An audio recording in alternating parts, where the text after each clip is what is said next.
Պանդո ՀԿ-ն մարտակառույցի մեջ կազմակերպության կողմից ստացել է ենթադրամաշնորհ, որի շրջանակում որ մենք իրականացրել ենք կայուն զարգացման ուղիներ ծրագիրը, որը ֆինանսավորվում է Եվրամիության կողմից։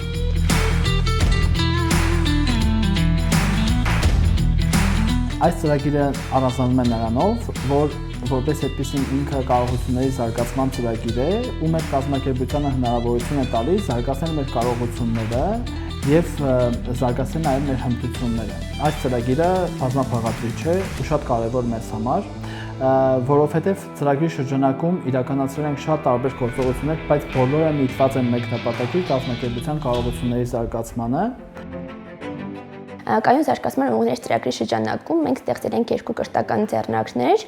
մեկը ամառային կրթական ճամբարի ձեռնարկը եւ մյուսը քաղաքացիական կրթության ճամբարի ձեռնարկը։ Առաջին ձեռնարկը, որ ամառային կրթական ճամբարն է, դա նախատեսված է 7-ից մինչև 12 տարեկան երեխաների համար։ Ինքը կրթական ճամբարի ոնց որ մոդուլ է, բայց հիմնականում նախատեսված է նաեւ ամառային ժամանցը կազմակերպելու համար փոխվանդակալից, իսկ երկրորդ տարբերակը արդեն քաղաքացիական կրթության ճամբարը ավելի նախատեսված է 13-ից 18 տարեկան, բայց արդեն երիտասարդների համար եւ ավելի շատ ուղղված է, որպեսզի խթանենք երիտասարդների քաղաքացիական մասնակցությունը եւ ավելի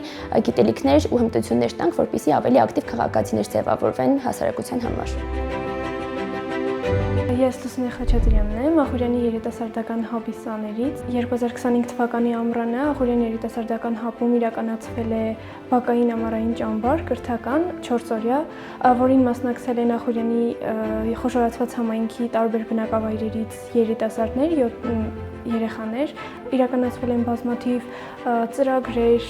խաղեր, մուլտֆիլմերի, ֆիլմերի դիտում, մենք կամավոր հիմունքներով եղել ենք նաև ջոկատավարներ եւ ձեռք ենք բերել կյանքի համար կարևոր հմտություններ։ Մենք իրականացրեցինք ռեբրենդինգ, այսինքն Պանդո ՀԿ-ն ունեցավ նոր լոգո ու հիմա մեզ արդեն կարող եք ճանաչել նոր լոգոյով, ինչպես նաև մենք ստեղծեցինք մեր կայքը ու մենք ունենք արդեն պաշտոնական կայք pando.am կայքը, որտեղ որ կարող են մեր շահառուները, դրամաշնորհատուները, գործընկերները բոլորը տեսնել մեր գործունեությունը, ավելի մանրամասն ծանոթանալ մեր գործունեության հետ։ Իրականացրել ենք ֆինանսական կայունությանը միտված ծրագրեր, որոնցից մեկը հենց ֆոնդահայտման ռազմավարությունն է, թե մենք առաջիկա 5 տարիների ընթացքում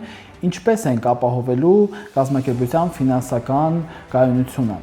Ինչպես նաև կայքում զետեղված է բաժին, որտեղով որ մարդիկ կարող են նվիրատվություններ անել ու իրենց նոման ունենալ մեր գործունեության մեջ ու նպաստել մեր նպատակների իրականացմանը։ Այս ծրագրի շրջանակում նաև հստակեցրեցինք մեր եռամյա ռազմավարությունը, որը 2026 թվականի մինչև վերջ ու հստակեցրենք այն 4 ուղղությունները կարևոր, որոնցով որ մենք աշխատելու ենք առաջիկա տարիներին։ Այդ երիտասարդների հզորացում, սոցիալ-տնտեսական զարգացում, մարդու իրավունքներ եւ քաղաքացիական կրթություն, բնապահպանություն եւ կայուն զարգացում ուղղություններն են, որոնցով որ մենք աշխատելու ենք առաջիկա տարիների ընթացքում։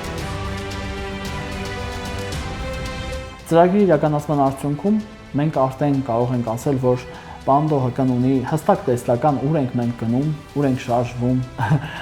ինչպես ենք ապահովելու մեր ֆինանսական կայունությունը, որը ամենակարևորն է, ինչպես ենք ապահովելու մեր կազմակերպության անընդհատ եւ երկարաժամկետ գործունեությունը։ Այդ ամենակարևոր ձեռքբերումներից է հենց այս ծրագրի շրջանակում։ Շատ կարևորում եմ նմանատիպ ծրագրերի իրականացումը մարզերում եւ մասնավորապես համայնքներում, որովհետեւ մենք որպես այդպեսին Ախուրյան համայնքում ենք, որը լիովին գյուղական բնակավայրերից կազմված համայնք է, ու նմանատիպ համայնքներ քիչ կան, բայց կան շատ գյուղական բնակավայրեր, որտեղ որ հասարակական կազմակերպություններ չկան։ Ու նմանատիպ ծրագրերը աջակցում են, որ տեղի հասարակական կազմակերպությունը ուժեղանա, տեղի հասարակական կազմակերպությունը դառնա կազմակերպություն, որը միջոցներ գեներացնում է, որը ակտիվ աշխատում է իր թիմի հետ, որը ակտիվ աշխատում է միջազգային գործընկերների հետ։ Այսինքն այսպիսի ծրագրերը աջակցում են, որ տեղում հզորանա նաև կազմակերպությունը եւ նաև համայնքը։ Կարող ենք նշել, որ Պանդո ՀԿ-ն ծրագրի շրջանակում ակտիվ շարունակում է աշխատել Ախուրյան համայնքի հետ եւ կարևոր ձեռքբերումը այն է, որ 2026 թվականին Ախուրյան համայնքը նախատեսում է 2 միլիոն դրամ ուղղել երիտասարդական ծրագրերի ֆինանսավորմանը, որը մեր ծրագրի կարևոր արդյունքներից մեկն է, որ հետո շարունակական է լինելու եւս։ Այսինքն յուրաքանչյուր երիտասարդ, եթե ուզենա իր նախաձեռնությամբ կարող է դիմել համայնքին եւ համայնքը կֆինանսավորի։ Ինչպես նաեւ մենք իրականացրեցինք մեր առաջին կոնսորցիումային ծրագիրը 3 հասարակական կազմակերպություններով,